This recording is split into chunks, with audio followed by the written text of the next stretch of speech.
এই শহর প্রতিদিন নতুন নতুন গল্প লেখে। কেউ হাসে, কেউ কাঁদে, কেউ বাঁচে স্বপ্ন নিয়ে, আবার কেউ লড়াই করে প্রতিদিন বেঁচে থাকার জন্য। এশা আর নাদিয়া, দুই বোন, দুই স্বপ্নবাজ নারী। তাদের সকাল শুরু হয় ঘড়ির অ্যালার্মে নয়, বরং ভেতরে সেই ভয় নিয়ে আজকের দিনে কি কি বাধার মুখোমুখি হতে হবে। অফিসে যেতে হলে তাদের প্রথম যুদ্ধ শুরু হয় বাসে। ঢাকা শহরের সেই ভিড়, শত শত মানুষ ঠাসাঠাসি করে দাঁড়িয়ে আছে, আর সেই ভিড়ের অন্ধকারে লুকিয়ে থাকে কিছু নোংরা দৃষ্টি।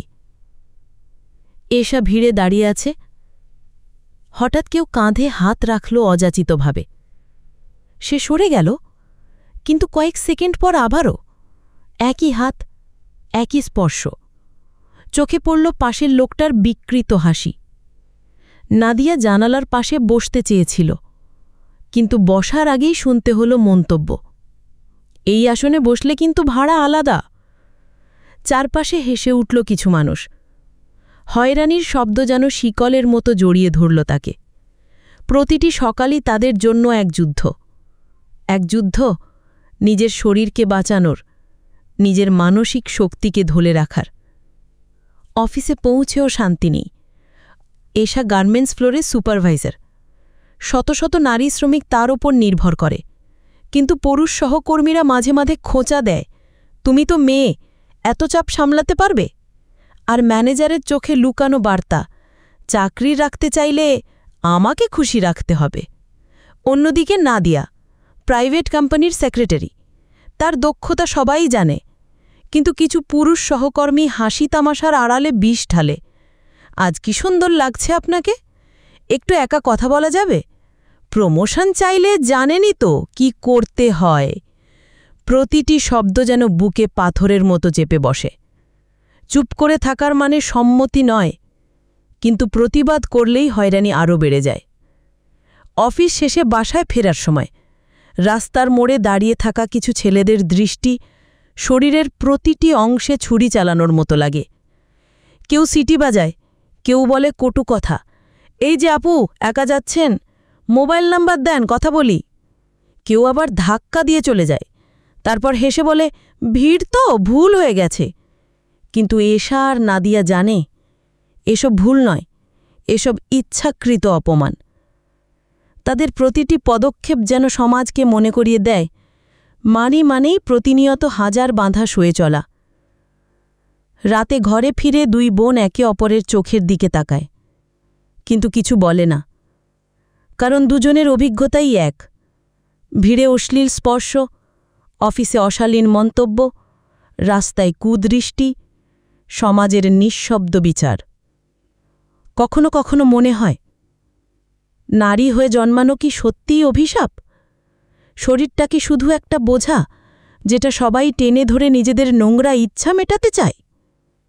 কিন্তু চোখের জল মুছে আবারও উঠে দাঁড়ায় তারা, কারণ তারা জানে হার মানলে এই সমাজ জিতবে। একদিন এশা অফিসে স্পষ্ট প্রতিবাদ জানালো ম্যানেজারের বিরুদ্ধে। সবার সামনে সে বলে দিল, আমি চাকরি রাখতে এসেছি, শরীর বিক্রি করতে নয়। প্রথমে চারপাশে নীরবতা, তারপর ধীরে ধীরে মাথা তুলল অন্যান্য নারীরাও। তাদের মুখেও জেগে উঠল সাহস। অন্যদিকে নাদিয়া, একদিন বাসে হঠাৎ একজন তাকে ছুঁয়ে পালাতে চাইল। সে চিৎকার করে ধরল লোকটাকে।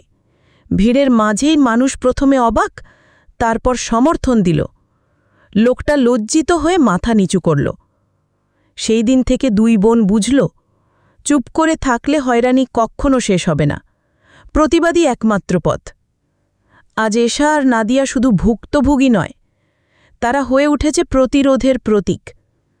এশা প্রতিষ্ঠা করেছে একটি নারী সংগঠন, যেখানে কর্মজীবী নারীরা তাদের অভিজ্ঞতা ভাগ করে, শেখে কিভাবে আইনিগতভাবে নিজেদের রক্ষা করতে হয়। নাদিয়া কাজ করছে সচেতনতা ক্যাম্পেইনে। স্কুল কলেজে গিয়ে মেয়েদের শেখায়, হয়রানি সহ্য করো না, চুপ থেকো না, প্রতিবাদ করো।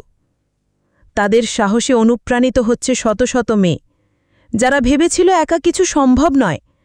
তারা এখন বুঝছে একটি কণ্ঠ অনেক কণ্ঠকে জাগিয়ে তুলতে পারে। এশা আর নাদিয়া। তাদের জীবন আমাদের শেখায়, নারী মানে শুধু ভোগ্য নয়, নারী মানেই শক্তি। বাসে, রাস্তায়, অফিসে প্রতিদিন হাজারো হয়রানির মাঝেও তারা মাথা নত করেনি, বরং মাথা উঁচু করে দেখিয়েছে নারী যদি চায় তবে সে লড়াই করতে পারে, অন্যায়ের বিরুদ্ধে দাঁড়াতে পারে আর সমাজকে বদলাতে পারে। শক্ত কণ্ঠে দুই বোন আমাদের শিখিয়েছে প্রতিটি নারীর ভিতরেই লুকিয়ে আছে এক যোদ্ধা। কুদৃষ্টি, অশ্লীল স্পর্শ, অপমান কোনোটাই তার পথ আটকাতে পারবে না, কারণ নারী মানেই অদম্য সাহস। নয়নতারা বাংলা।